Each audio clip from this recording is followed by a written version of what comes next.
Buongiorno e ben ritrovati con il TG Flash di New Sicilia, gli esecutitori più importanti della mattina. 3 morti, tra cui 2 bimbi e 3 dispersi. E questo è il tragico bilancio del naufragio che ha coinvolto vicino a Lampedusa diversi migranti originari di Nigeria e Camerun.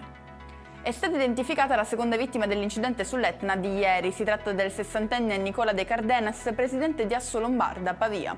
Sempre ieri ha perso la vita anche il 17enne catanese Danilo Marletta, precipitato in una scarpata e poi deceduto al Cannizzaro. Gravemente ostenato alla bocca da una scarica elettrica un bimbo di 2 anni. Allo stato attuale è in rianimazione al Policlinico di Messina, dove è arrivato ieri sera in soccorso dall'ospedale maggiore di Modica. Tragicomica avventura per un palermitano che risultava indagato per eccesso di velocità in Austria, nonostante non ci sia mai stato. La controversia, giunta in tribunale, si è risolta con un'archiviazione. Ricorre oggi il giorno della memoria per ricordare le vittime della Shoah. La data stabilita ha un significato ben preciso. Sono trascorsi infatti 80 anni dal 27 gennaio del 1945, giorno che segna la fine della Seconda Guerra Mondiale e in cui venne liberato il campo di concentramento di Auschwitz dalla 60ª armata dell'esercito sovietico.